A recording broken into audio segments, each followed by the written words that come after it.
Assalamualaikum warahmatullahi wabarakatuh. Apa kabarnya anak-anakku yang soleh dan soleha?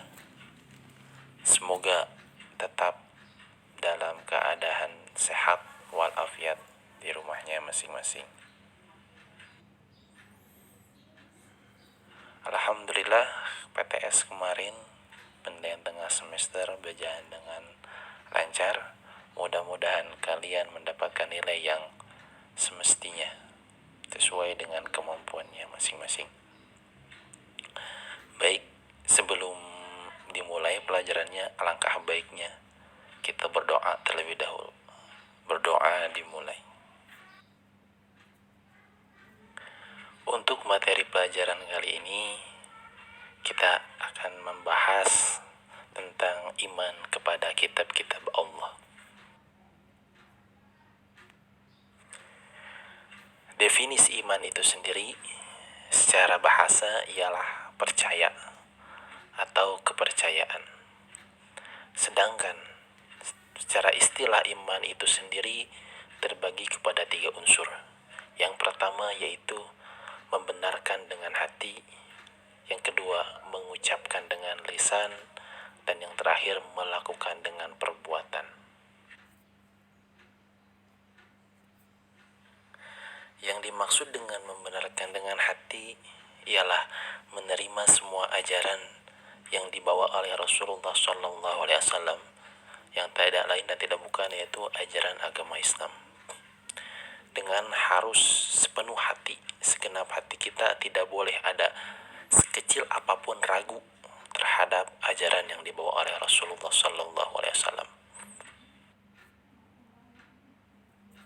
Kemudian yang dimaksud dengan mengucapkan dengan lisan artinya ialah mengucapkan 2 kalimat syahadat. Asyhadu an la ilaha illallah wa asyhadu anna Muhammadar Rasulullah. Ini merupakan suatu refleksi dari yang pertama, setelah kita membenarkan dengan hati, meyakini dengan hati kita, kemudian kita ucapkan, kita keluarkan dengan lisan kita dengan 2 kalimat syahadat ini.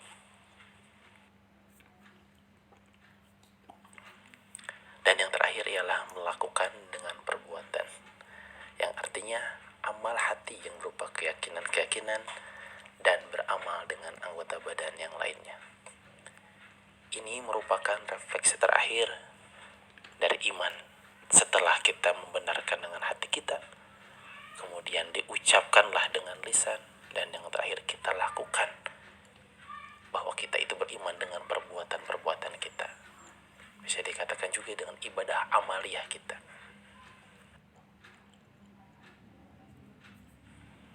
Sejalan dengan itu, ada suatu keterangan dari Imam Syafi'i rahimahullah.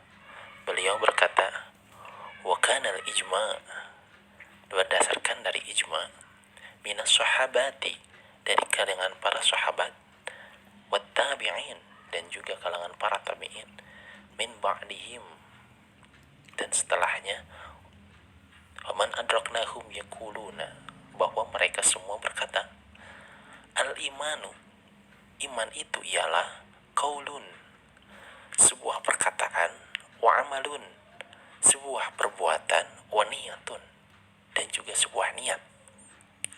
La yujza'u, salah satu tidaklah sah, wahidin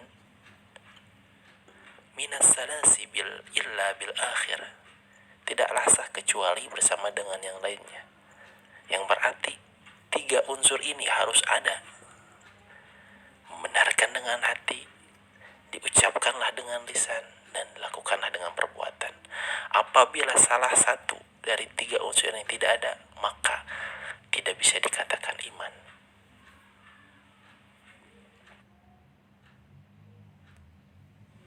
Kemudian setelah kita berbicara bagaimana iman itu, kita lanjut tentang kitab-kitab Allah. Kitab-kitab Allah ini terbagi kepada 4 yang harus kita ketahui.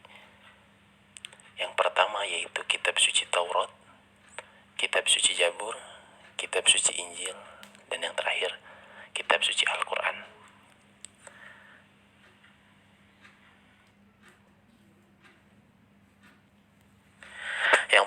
ialah kitab suci Taurat yang Allah turunkan kepada Nabi Musa alaihissalam. Di samping mukjizatnya yang bisa membelah lautan, Nabi Musa juga diberikan oleh Allah Subhanahu wa taala sebuah petunjuk, sebuah hikmah yang ada di dalam kitab suci Taurat.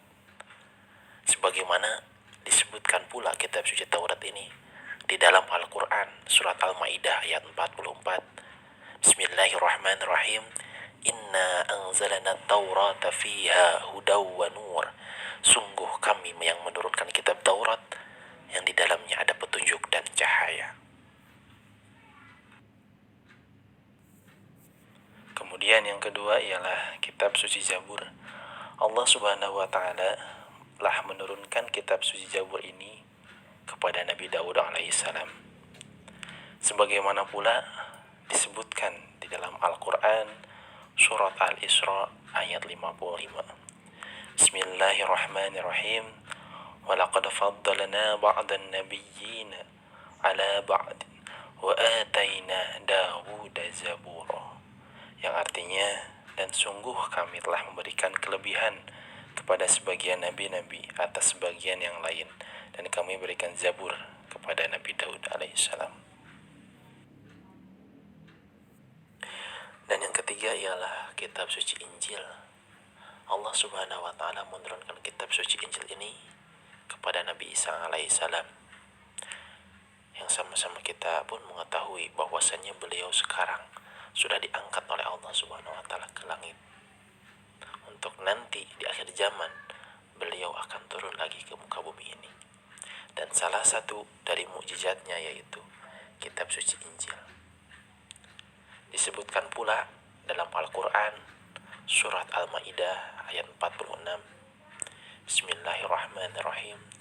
Wa qaffayna ala asarihim bi'isa bani Maryam musaddiqan lima baina yadayhi minat Taurah wa atainahu injila fihi hudaw wa nur. Dan kami teruskan jejak mereka dengan mengutus Isa putra Maryam membenarkan kitab yang sebelumnya yaitu Taurat, dan kami menurunkan Injil kepadanya. Di dalamnya terdapat petunjuk dan cahaya. Kemudian yang terakhir dari kitab-kitab Allah yang wajib kita ketahui adalah kitab suci Al-Quran, yang merupakan suatu mukjizat yang sangat luar biasa yang diberikan oleh Allah Subhanahu wa taala kepada Nabi Muhammad SAW, yang juga merupakan penyempurna dari kitab-kitab suci sebelumnya. Sebagaimana telah disebutkan dalam Al-Quran surat Yusuf ayat 2. Bismillahirrahmanirrahim. Inna anzalnahu Qur'anan Arabiyyan la'allakum ta'qilun. Bahwasannya kami menurunkan kepadamu, hai Muhammad, Quran dalam bahasa Arab supaya engkau memperhatikan isinya. Untuk pertemuan kali ini Bapak cukupkan sekian. Mudah-mudahan kalian semua bisa menangkap dan memahami materi yang sudah Bapak sampaikan dari awal sampai akhir. Untuk tugasnya, silahkan kalian buka kolom tugas di Google Classroom-nya masing-masing dan ikuti semua arahan yang sudah kita sampaikan di sana. Sekian dari Bapak, mohon maaf apabila banyak kekurangan. Wassalamualaikum warahmatullahi wabarakatuh.